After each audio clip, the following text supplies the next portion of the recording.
Hello lazy traders, welcome back to our YouTube channel. ఈ video ఏంటంటే last వీడియోలో నేను చెప్పడం మర్చిపోయా, వీడియోలో చెప్దాం అనుకున్నా. కాకపోతే మనకు ఫ్రైడే రోజు మార్కెట్ క్లోజ్ అయిన తర్వాత మనకు వచ్చిన ఒకటి హెచ్డిఎఫ్సికి సంబంధించి ఒక న్యూస్ అయితే వచ్చింది. ఆర్బీఐ వాళ్ళు పర్మిషన్ ఇచ్చారు ఎల్ఐసి వాళ్ళకు ఇన్వెస్ట్ చేసుకోవడానికి. అంటే ఎంతవరకు ఇన్వెస్ట్ చేసుకోవడానికి అంటే 9.99% వరకు ఇన్వెస్ట్ చేసుకోవచ్చని. సో మనం ఇక్కడ చూసుకున్నట్టయితే ఆల్రెడీ మన హెచ్డిఎఫ్సి మార్కెట్ వాల్యూ వచ్చేసి 10,89,697 ఇక్కడ కనిపిస్తుంది కదా మార్కెట్ క్యాప్ అని. సో మన వాళ్ళకి 10% అంటే 1,89,697 కోట్లు, లక్ష. ఓకేనా.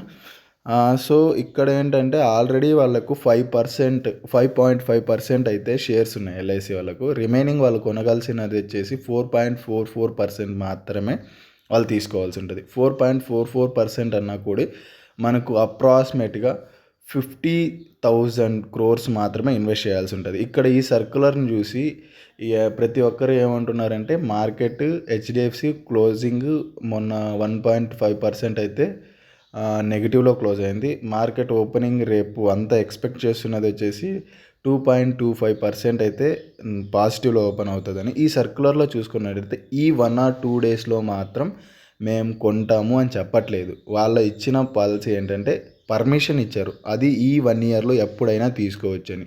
సో ఎల్ఐసి వాళ్ళు ఎప్పుడు తీసుకుంటారు అనేది, ఎప్పుడు ఇన్వెస్ట్ చేస్తారు అనేది వాళ్ళైతే క్లియర్గా ఇవ్వలేదు.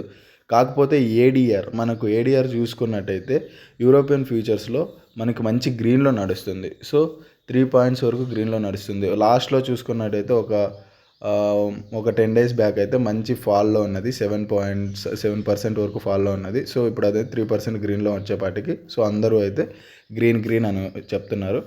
ఓకే గాయస్, మనం చూద్దాం ఎలా ఓపెన్ అవుతుందో. మీరు ఇక్కడ చూస్తున్నారు కదా గ్రీన్. సో గ్రీన్లో ఉంది కాబట్టి ఆల్మోస్ట్ ఆల్ గ్రీన్ ఓపెనింగ్ అని ఎక్స్పెక్ట్ చేస్తున్నారు. సో మీ వరకు మీ ఓపెనింగ్ ఏంటి, పాజిటివ్ అండ్ నెగిటివ్ అనేది కామెంట్ చేయండి కామెంట్ సెక్షన్లో. నేనైతే ఇప్పుడే ఎల్ఐసి వాళ్ళు ఇన్వెస్ట్ చేస్తారు చేయరు అనేది అని నేను చెప్పట్లేదు, కానీ చూద్దాం ఎప్పుడు ఇన్వెస్ట్ చేస్తారు. కానీ అప్ టు ఈ 1 year వరకు ఉంది కాబట్టి వాళ్ళు ఇంకా మేబీ ఎప్పుడు ఇన్వెస్ట్ చేస్తారో వాళ్ళు చెప్పలేదు. జస్ట్ ఇప్పుడు ఏడిఆర్ పాజిటివ్ ఉండడం వల్ల అంతా సో గ్యాప్ అప్ అని ఫిక్స్ అయ్యారు. మన టెలిగ్రామ్ ఛానల్ని ఫాలో అవుతున్నట్టయితే నేను ఈ సర్క్యులర్ని జనవరి 26న నేను టెలిగ్రామ్ ఛానల్లో అయితే అప్లోడ్ చేయడం జరిగింది. సో నేను అది నిన్న వీడియోలో చెప్పడం మర్చిపోయా, సారీ గాయస్. అలానే మన వీడియోని కొత్తగా చూస్తున్నట్టయితే సబ్స్క్రైబ్ చేసుకోవడం అండి. అలానే కొత్త వాళ్ళకి షేర్ చేయండి, లైక్ చేయండి, కామెంట్ చేయండి. మీకు ఏమైనా డౌట్స్ ఉంటే నాకు కామెంట్ బాక్స్లో చేయండి. సో నెక్స్ట్ అలానే వీడియోస్ అయితే చేద్దాం. ఓకే బాయ్ గాయస్, బాయ్, జై హింద్.